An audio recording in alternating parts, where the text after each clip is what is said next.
ಸಾರ್ವಜನಿಕ ಸ್ಥಳಗಳಲ್ಲಿ ಮೂತ್ರ ವಿಸರ್ಜನೆ ತಡೆಗೆ ಮಿರರ್ ಪ್ಲಾನ್.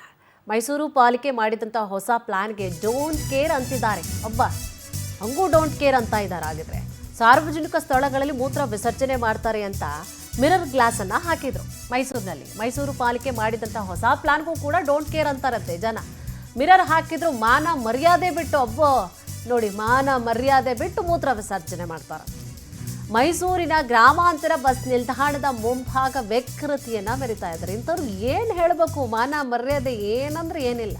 ಪ್ಯಾಂಟ್ ಬಿಚ್ಚು ಗೊತ್ತಲ್ಲ. ಮುಂದೆ 85 ಮೀಟರ್ ಉದ್ದದ 4 ಅಡಿ ಎತ್ತರದ ಸ್ಟೀಲ್ ಮಿರರ್ ಅನ್ನ ಅಳವಡಿಕೆ ಮಾಡಿದ್ದಾರೆ. ಅಂದ್ರೂ ಅಯ್ಯೋ ತಡ್ಕೊಳ್ಳಲ್ಲ ಜನ, ಅಂದ್ರೂ ಕೂಡ ಇರಲ್ಲ.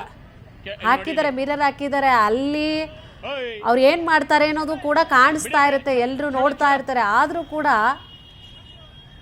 ಏನ್ ಜನಗಳು ಇವರೆಲ್ಲ ಸ್ವಚ್ಛ ನಗರವಾಗಿ ಕಾಪಾಡುವಂತಹ ಪ್ರಯತ್ನಕ್ಕೆ ಸಾಥ್ ಕೊಡ್ತಾ ಇಲ್ಲ ಕೆಲವರು. ಅದರಲ್ಲೂ ಸ್ವಚ್ಛ ನಗರಿ ಅಂತ ನಮ್ಮ ಮೈಸೂರಿಗಿದೆ, ಸಾಂಸ್ಕೃತಿಕ ನಗರಿ, ಸ್ವಚ್ಛ ನಗರಿ ಅಂತ ಹೆಸರುವಾಸಿ ಆಗಿರುವಂಥದ್ದು ಮೈಸೂರು. ಬೆಂಗಳೂರಿಗಿಲ್ಲ ಅದು, ಬಟ್ ಮೈಸೂರಿಗಿದೆ. ಅಂಥದ್ರಲ್ಲೂ ನೋಡಿ ಮಿರರ್ ಹಾಕಿದ್ದಾರೆ, ಗ್ಲಾಸ್ ಮಿರರ್ ಹಾಕಿದ್ದಾರೆ. ಗ್ಲಾಸ್ ಮಿರರ್ ಹಾಕಿದ್ರು ಕೂಡ ಮಾನ ಮರ್ಯಾದೆ ಇದೆಯಾ ಅವ್ರುಗಳಿಗೆ? ಅಲ್ಲಿ ಹಿಂದೆ ಎಲ್ಲ ಕಾಣಿಸ್ತಿರುತ್ತೆ ಅವ್ರು ಏನು ಮಾಡ್ತಿರ್ತಾರೆ ಅಂತ ಹೇಳಿ. ಹಂಗಿದ್ರೂ ಸಹಿತ ಅದಕ್ಕೂ ತಲೆ ಕೆಡಿಸ್ಕೊಳ್ಳಲ್ಲ ಇವರು. ಇಂಥವ್ರಿಗೆ ಏನು ಮಾಡಬೇಕು? ಈಗ ಎಷ್ಟೊಂದು ಸಲ ನಾವು ಸರ್ಕಾರದ ಬಗ್ಗೆ ಬೈತಾ ಇರ್ತೀವಿ, ಸರ್ಕಾರ ಏನೂ ಮಾಡಲ್ಲ ಹಾಗೆ ಹೇಗೆ ಅಂಥೇಳಿ. ಏನೇನು ಮಾಡಬೇಕು ಎಲ್ಲ ಮಾಡ್ತಿರ್ತಾರೆ. ಎಲ್ಲ ಮಾಡಿದ್ರೂ ಕೂಡ ಜನ ಇರ್ತಾರೆ, ಅಲ್ಲಿ ಏನೋ ಒಂದು ರೂಟ್ ಕಂಡ್ಕೊತಾರೆ. ಅಥವಾ ಅದಕ್ಕೂ ಡೋಂಟ್ ಕೇರ್, ಮಾನ ಮರ್ಯಾದನೂ ಸೈಡ್ಗೆ ಇಟ್ಟವರು ಅವ್ರ ಕೆಲಸ ಅವ್ರು ಮಾಡಬೇಕು, ಮಾಡ್ಕೊಂಡು ಹೋಗ್ತಿರ್ತಾರೆ. ಹೀಗಾಗಿದೆ ನೋಡಿ. ಜನ ಅಲ್ಲಿ ಸಾರ್ವಜನಿಕರು ಕೂಡ ಆಕ್ರೋಶವನ್ನು ವ್ಯಕ್ತಪಡಿಸ್ತಾ ಇದ್ದಾರೆ. ಅದಕ್ಕೆ